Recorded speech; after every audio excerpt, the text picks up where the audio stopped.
पश्चिम बंगाल की मुख्यमंत्री ममता बनर्जी और केंद्र सरकार के बीच तनातनी जोरों पर। शोले के डायलॉग से ममता ने मुख्यमंत्रियों से की साथ आने की अपील। बोली, जो डरते हैं वो मरते हैं।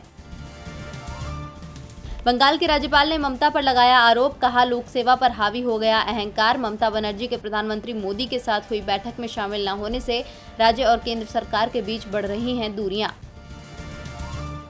पवार और फडणवीस की हुई मुलाकात। शिवसेना नेता संजय राउत बोले, पूर्व सीएम को याद दिलाई विपक्ष के नेता की भूमिका।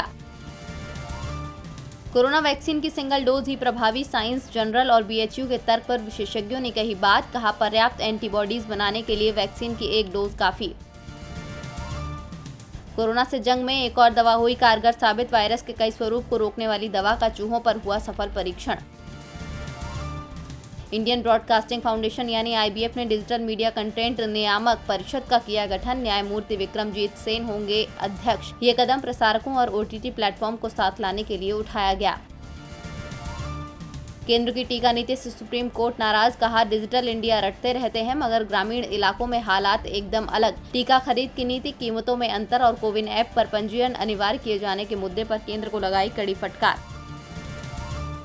ट्विटर ने दिल्ली हाईकोर्ट में टेक दिए घुटने। कोर्ट ने सख्त लफ्ज़ों में कहा, नियम है तो मानना ही होगा। ट्विटर के खिलाफ एनसीपीसीआर ने दर्ज कराई एफआईआर। बाबा रामदेव के खिलाफ आज देश भर में जारी है डॉक्टरों का प्रदर्शन। डॉक्टरों की मांग, अगर जल्द ही सरकार ने बाबा रामदेव के खिलाफ कानूनी कार्रवाई नहीं की तो ये विरोध प्रदर्शन और भी अधिक आक्रामक देखने को मिल सकता है।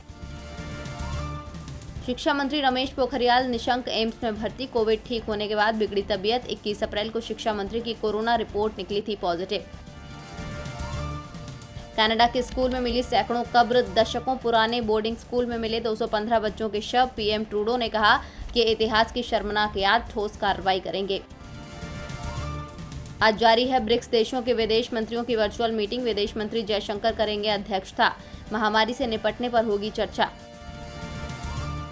इजरायल में होगा सियासी उलटफेर। सबसे लंबे समय तक पीएम रहे बेंजामिन नेतन्याहू को हटा विपक्ष बनाएगा सरकार। नफ्ताली बेनेट होंगे नए प्रधानमंत्री।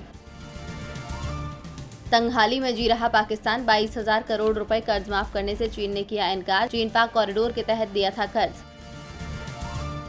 ब्रिटेन में हो रही रिकॉर्ड तोड़ गर्मी। पारा 25 डिग्री पहुंचा तो समुद्र की ओर निकल पड़े 40 लाख लोग। आमतौर पर यहां मई जून में 14 से 18 डिग्री रहता है पारा। इकोनॉमी में ग्रोथ पर लगाया जा रहा अनुमान। मूडीज ने कहा 2021-22 में जीडीपी ग्रोथ 9.3% रहने की संभावना। इकोनॉमी में डब्ल्यू शेप वाली रिकवरी की उम्मीद। फिर महंगे हो रहे सोना चांदी। सोना फिर 50,000 और चांदी 73,000 रुपए पर पहुंची। अभी आगे हो सकते हैं और महंगे। कौन बनेगा करोड़पति 13 शो का पहला एपिसोड अगस्त महीने में होगा टेलीकास्ट। फॉर्मेट में कोई बदलाव नहीं।